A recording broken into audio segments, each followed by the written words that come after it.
It's getting late. Where to now?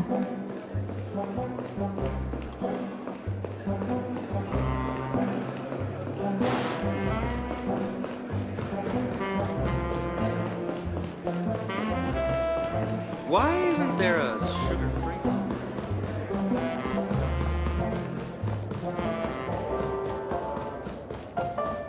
Hey, where are you going?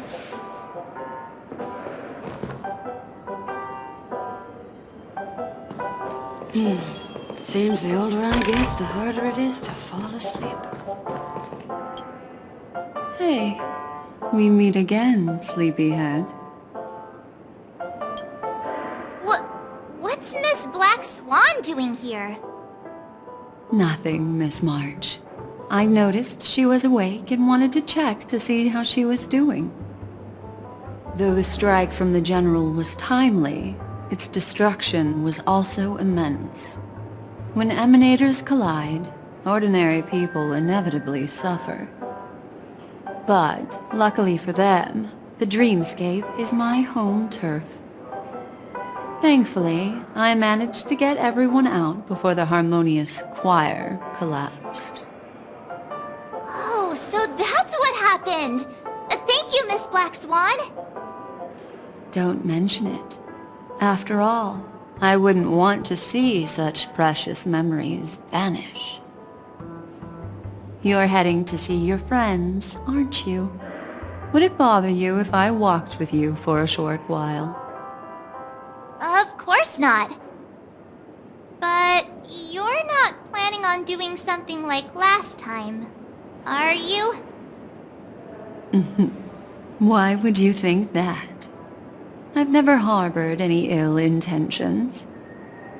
Well, not when you were around, anyway. Himeko and Mr. Yang are probably still busy. Let's go look for Don Hung first!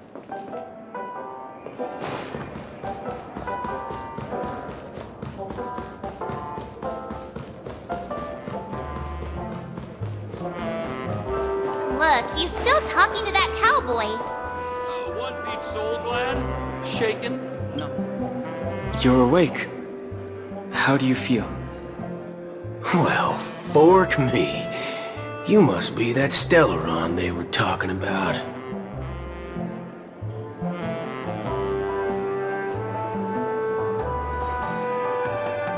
Allow me to introduce him to you. This is Boot Hill, a Galaxy Ranger. During our pursuit of a certain person, we crossed paths and just so happened to uncover a shocking plot being concocted by Mr. Sunday. Which is why we sought you out, to help the Astral Express save the world together. No need for thanks. The Galaxy Ranger's principle is correct every injustice one sees. That's how you lot in the Ciencio put it, right, Don Hung? More or less. Wait, hold on a sec. This is the first time I'm hearing about this certain person. Who are you chasing? And why would that lead you to the Express? Good question. It's, who was it again? Don Hung. Do you remember?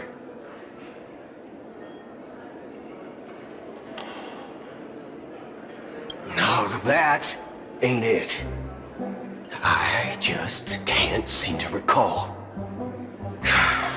Weird. My neurochip hasn't registered any malfunctions. I can't seem to remember either. What's going on?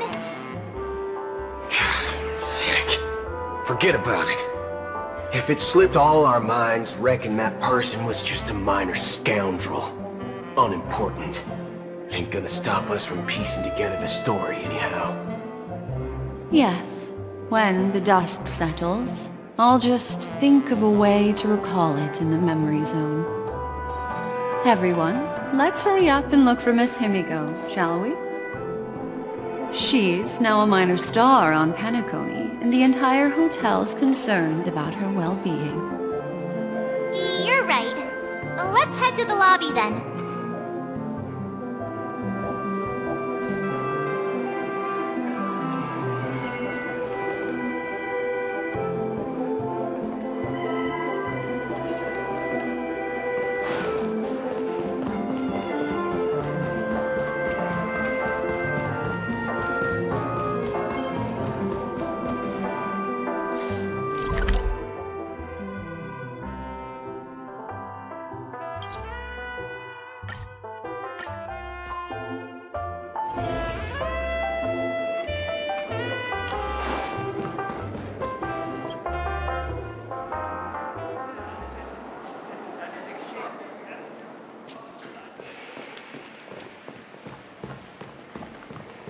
Look, they're with the General.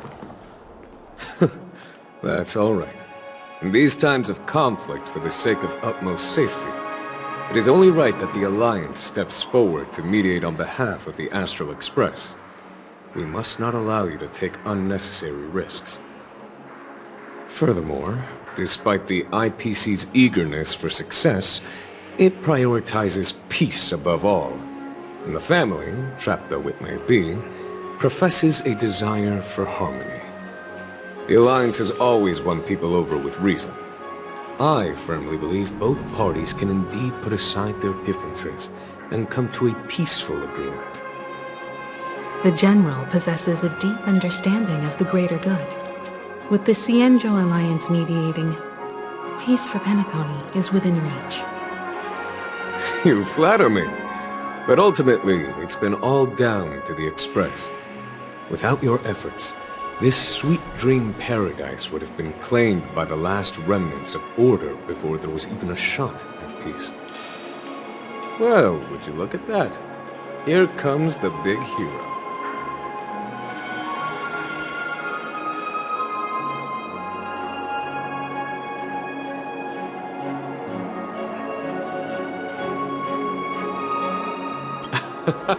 If it isn't the galactic baseballer, a hero with unparalleled insight.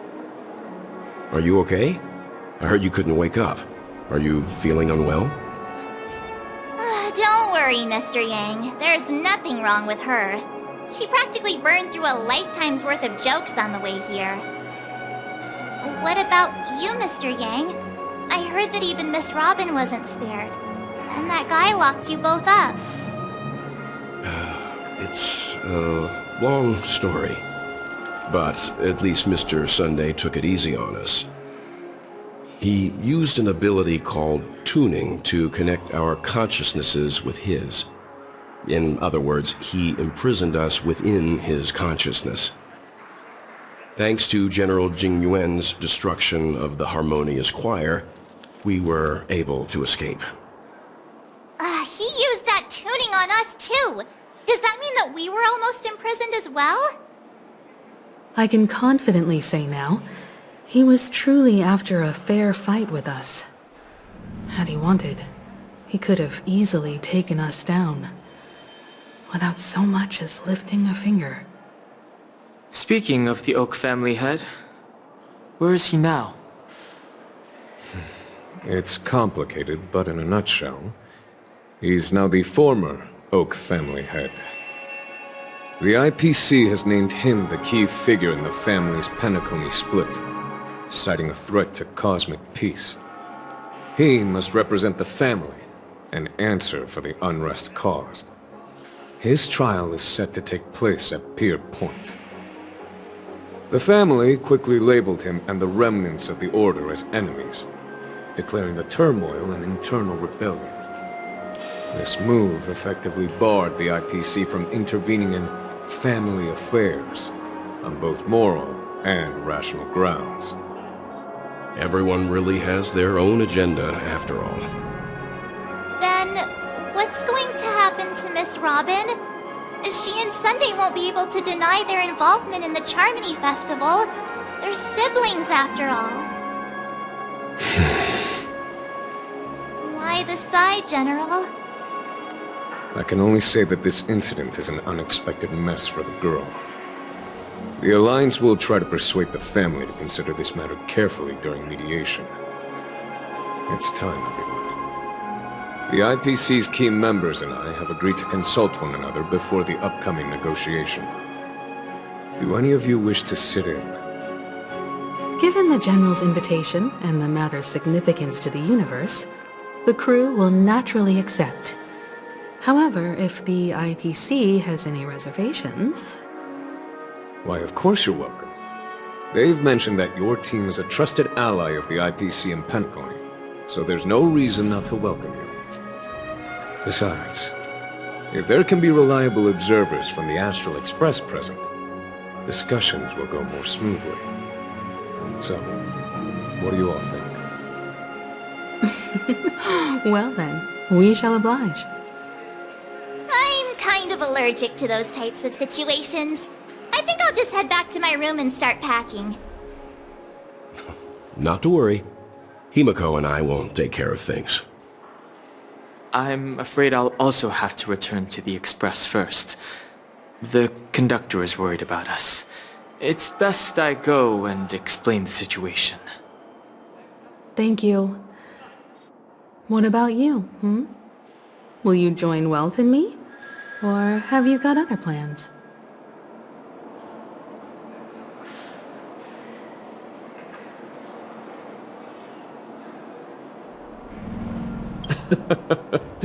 Good guess. Although I'm not too sure of the reason, the representatives from the IPC have insisted on her presence.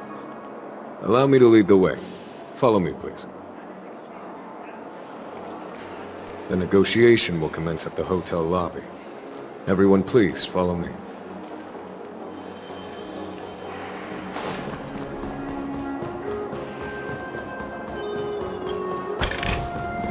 Quit giving me the stink eye!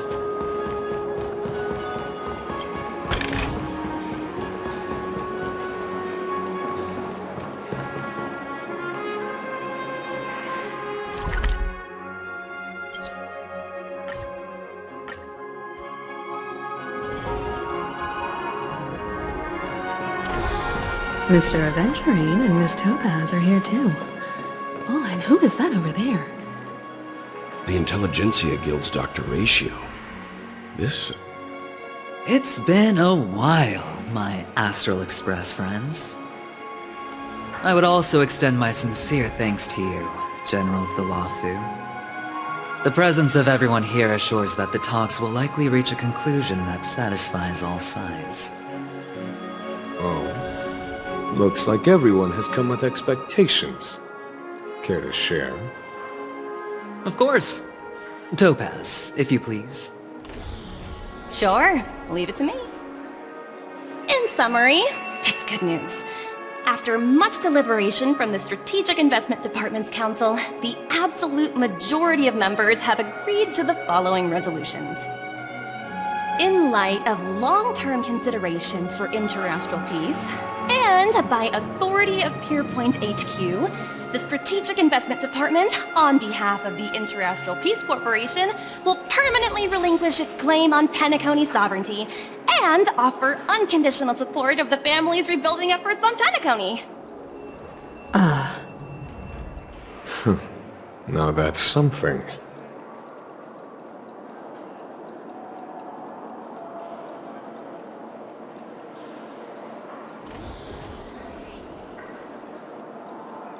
To be honest, it does nothing to benefit the IPC. But it is extremely beneficial to the long-term development of the entire universe. Has the IPC finished sharing all its thoughts? Then it's our turn.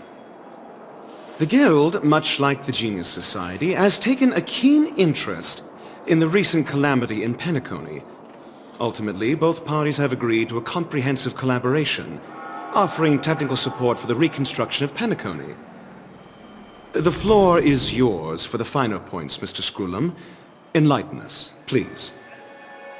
Organic life's unrelenting search to understand the realm of inner spirituality is something I both admire and envy. Inorganic life has no mechanism to evoke dreams. but when my mechanical impulses are activated, my inspiration circuits will start to operate, and I will enter a state defined as imagination.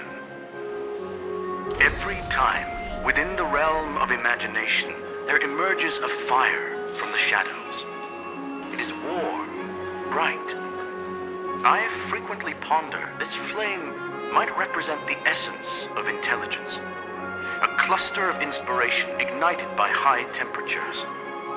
The future direction of the universe may well lie within it. Alas, they are nothing but projections of my thought system to me. Desired, but unattainable. But after learning of Penacony's accomplishments, I have come to realize that the flame is not beyond my grasp. After deliberations with my partners, we have decided to defer the progress of the Simulated Universe project, and instead assist the Intelligentsia Guild as technological consultants in the research of the Dreamscape and Memory Zone, so that these assets may be better used to serve humanity.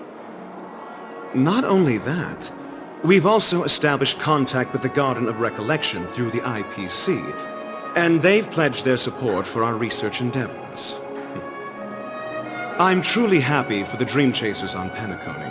The cosmos' brightest and, let's admit, dimmer intellects are now at their service.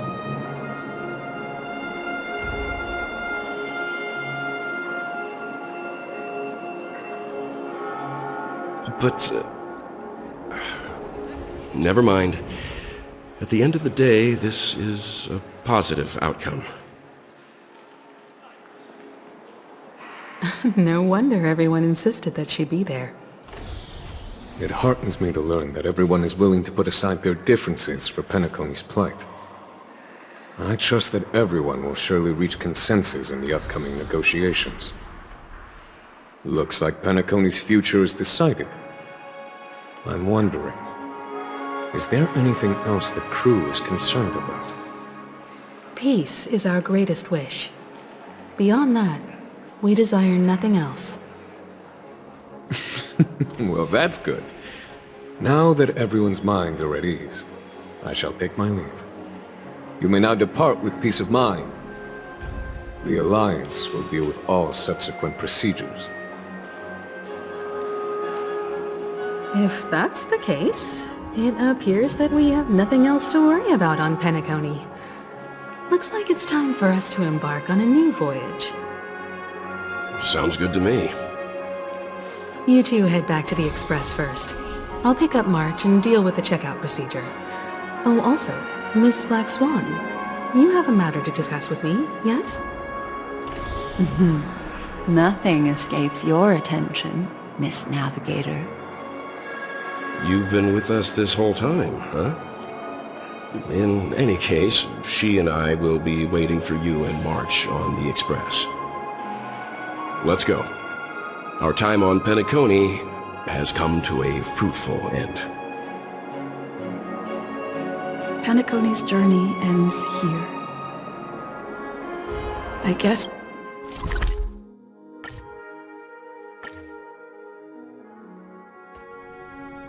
The navigation meeting is about to start.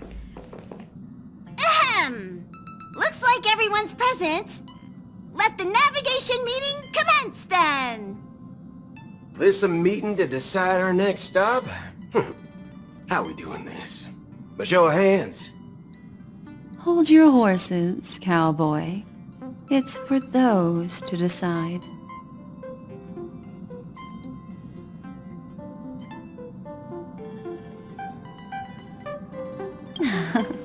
Shouldn't this be expected of a memo keeper? Allow me to explain. Mr. Boothill and Miss Black Swan submitted a request to temporarily travel with the Express for their own personal reasons. As you all may know, the Astral Express never declines any passenger whose heart yearns for the distant stars. Therefore, they will be traveling with us for a while until they reach their destinations. Whoa, the Express is going to be much livelier now. But, Miss Black Swan, You better not use your memo keeper abilities to pull any pranks. Understood, Miss March. I promise you, you'll never see me in your room while you're taking a break. Don't! You're freaking me out. Alright, now that everyone's met everyone, we can continue our navigation meeting. Firstly, Pom-Pom wishes to thank everyone. If it weren't for you all unearthing the truth about Penacony, Pom-Pom would have never known where Mikhail and the rest had gone. What they had to go through was regrettable, but I reckon they all fulfilled their wishes. And it was thanks to all of you. Thank you, everyone. Now then, we come to the crux of this navigation meeting. We must decide on the Express's next stop. Let me introduce our current options. The first choice is from Himeko, the oceanic planet of Lushaka, a planet composed entirely of water. Many aquatic races reside there. Of course, it's also the home planet of the venerable, nameless Mikhail. The second choice is the agate world Melustanen, suggested by Welt. It's famed as one of the initial sites of the Stellaron disaster, and the place where the beauty Idrilla ascended. Today, it's celebrated as a planet of undying allure. The third choice is Edo Star, a planet nestled within a vast ion storm region, currently under assault by the Antimatter Legion. However, the distress signals from there have recently ceased, prompting the IPC's wish for us to check in on the situation. The last choice, courtesy of Black Swan, is the glass belt Petravia, a massive belt of asteroids that was turned to glass by the Lord Ravager Zephyro. These days, it's apparently known to house one of the branches of the Morning Actors Troupe. Ooh, so many options. I'm seeing stars already. Next up, everyone will select the destination that they wish to visit. And then, we'll put it to a vote.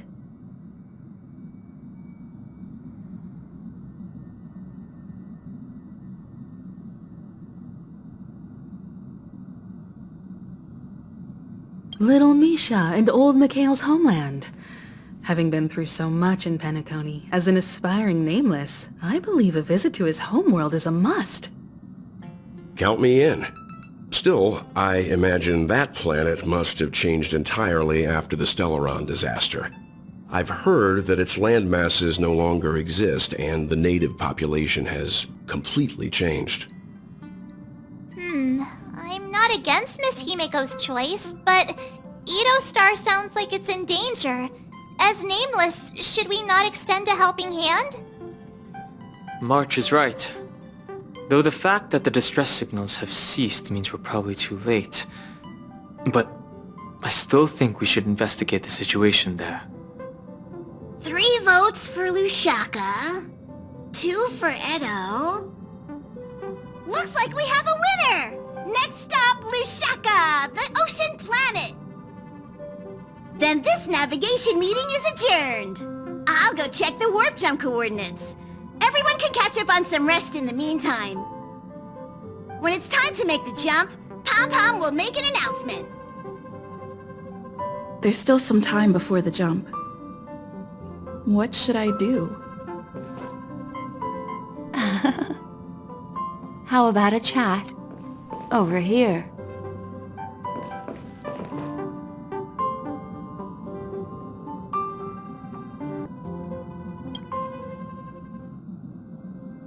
Oh, you're here. Seeing your reflection among the stars in the porthole really does seem somewhat surreal.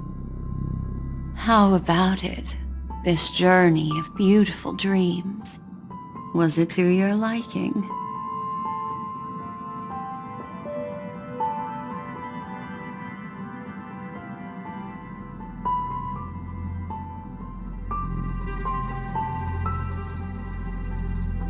Ah, such an intense emotion. Makes you break out in a sweat, but you just can't get enough. So, how about you hand that small parting gift back to me. I'm quite eager to have it back.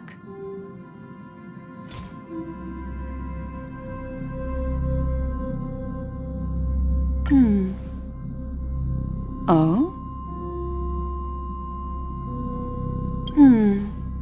Never mind. I just stumbled upon a particularly fascinating spot in your memory. Before I explain, I would like to apologize to you. This farewell gift I gave you isn't really a compass from the memory zone, but merely an empty light cone. Remember when we entered the hotel in the dreamscape for the first time, and I procured a few trinkets from your companions? Their functions are similar. This way, I can always be attuned to your location, ready to assist immediately if you encounter any threats. But this is not its most intrinsic function. Light cones are slices of light used to encapsulate solidified phenomena. This empty light cone is the same. It can etch your memories in their most vivid form, and then allow me to admire and manipulate them, turning them into unique mementos. All the world is born from the power of mind and soul, and that power is memory. To prevent ourselves from being forgotten by the world, we must make the world remember us, or use our memories to recreate it. Life, seemingly vast, offers but a scant collection of impactful memories. Some joyful, some sorrowful, some light, some heavy. But you are different. Memory is a reflection of the future. Within that reflection, I see your unparalleled worth. You have the power to craft memories that can captivate the world. Your memory can illuminate the universe's future path. And that memory will be as scintillating as the star clusters you see in this porthole.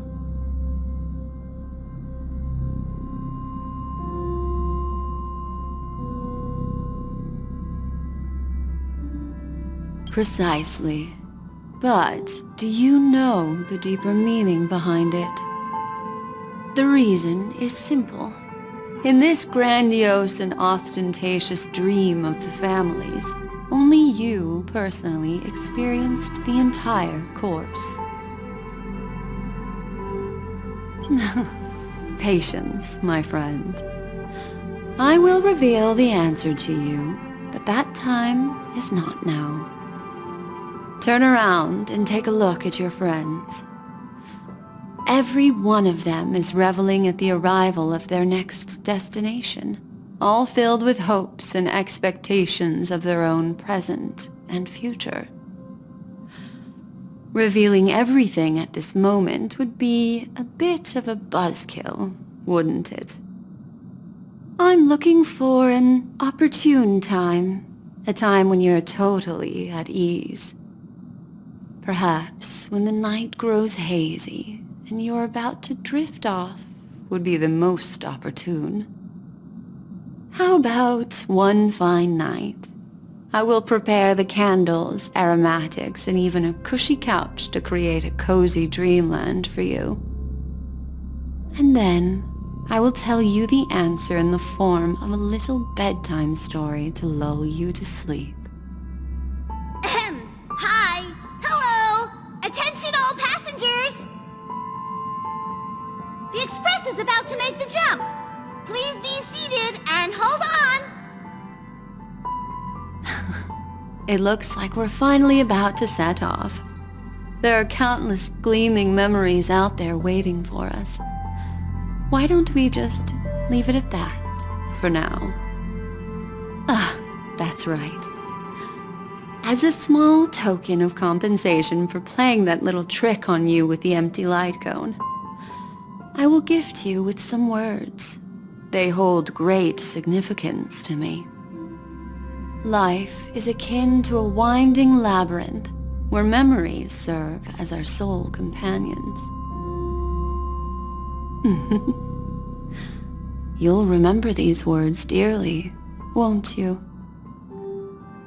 In the year 2158 of the Amber Era, the first year of the new epoch, the universe resumed its intended trajectory. The kindling of conspiracy smoldered in Penacony, the land of the dreams. Failing to erupt into a blaze, it instead flickered briefly on Klapoth's anvil, before vanishing in the blink of an eye. The dead and those fated to die remain in their eternal slumber, while the living find solace in deep sleep. All clamored in a cacophony of silence, and then went about their own ways.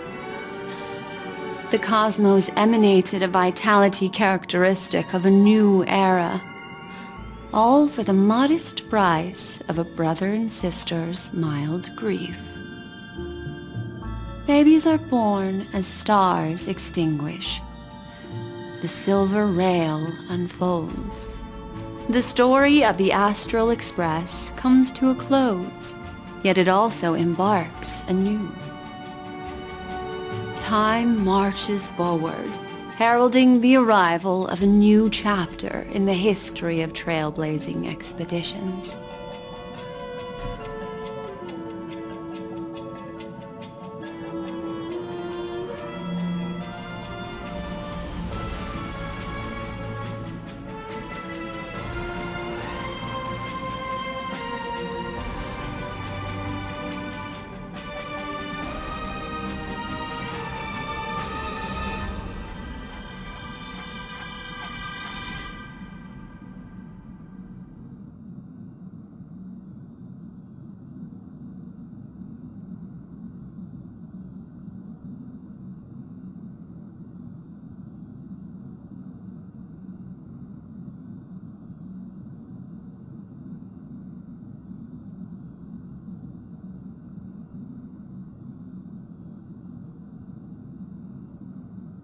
Countless shooting stars streak the sky tonight. If you can pick the right one, it will carry your wish to thousands of distant worlds. You're feeling very relaxed now, aren't you? So, then, it's time to tell you a little bedtime story.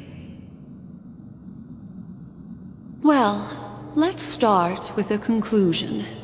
The crew was defeated in the battle against Sunday. Everyone in Penacony failed, and no one survived. But don't panic.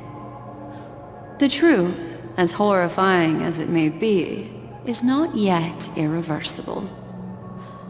There's still a glimmer of hope, and that's why I'm here.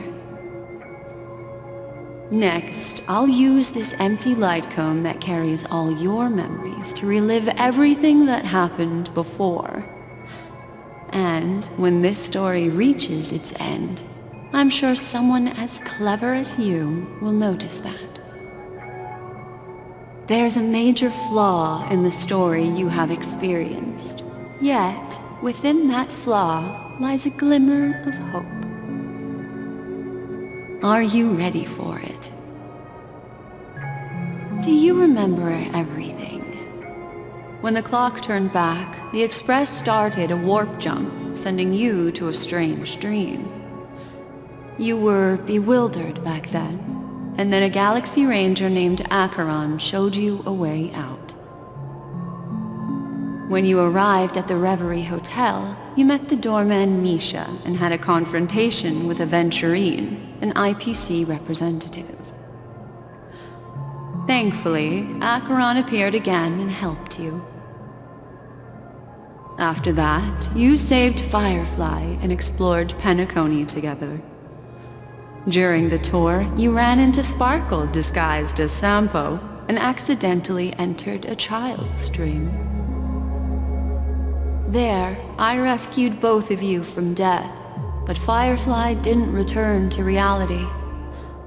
She realized the truth and tried to involve you in her plan, but that resulted in an accidental death. Even more unsettling, you soon encountered another murder. The 2 cases of death prompted you to investigate the truth behind the sweet dream. Despite your efforts to gather information about the 2 victims, you didn't make much progress. But you did learn about the watchmaker from Gallagher. Meanwhile, Aventurine was secretly carrying out his scheme, in which you were one of the pawns. In the midst of a fierce battle, Acheron revealed her true identity as an emanator of the Nihility and unsheathed her sword. That strike foiled Aventurine's plan and opened a passage between the sweet dream and the original memory zone.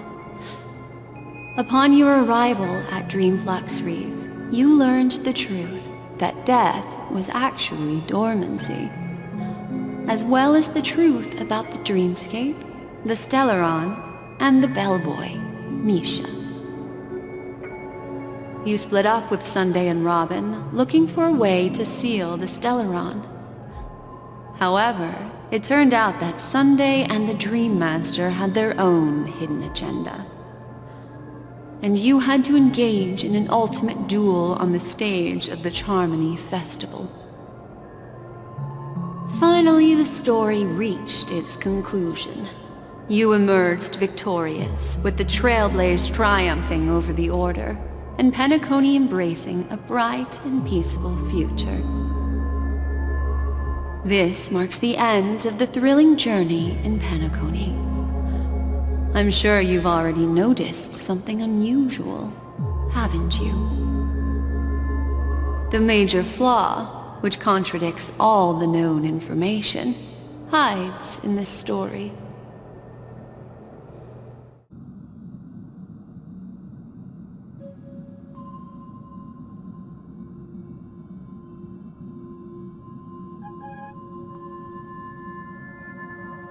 It is true that Gallagher is a history fictionologist, but he didn't lie in this matter.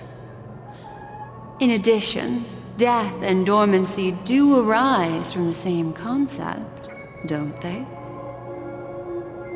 This is not the fatal variable in your adventure. Take your time and think it through.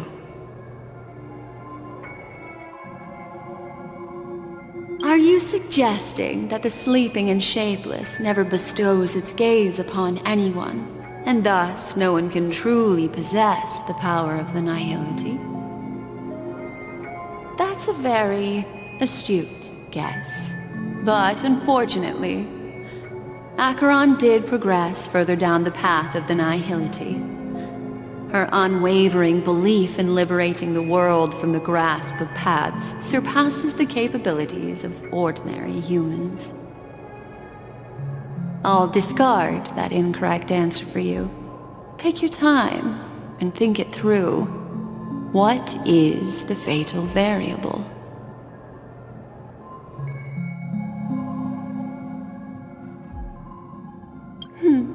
Little Misha. Or should I call him the Watchmaker? He's only a segment of memory in a dream bubble, but his ambition for the Trailblaze led him to leave the bubble and embark on a grand adventure in Penacony. While Misha is a rather special memory zone meme, and he was granted power by the Trailblaze, there's still one thing that he shouldn't be able to do. A life born in the memory zone could never manifest in reality. So, why did he appear in the Reverie Hotel in reality?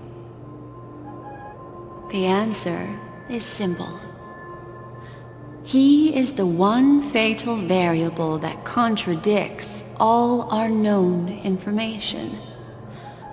This means that you, who wholeheartedly believe in this memory, are still trapped in the dreamscape at this very moment. Wake up, sleepyhead. Break free from this eternal dream and return to the real world. We'll find our answers there. The train is about to make the jump. 5, 4, 3, 2...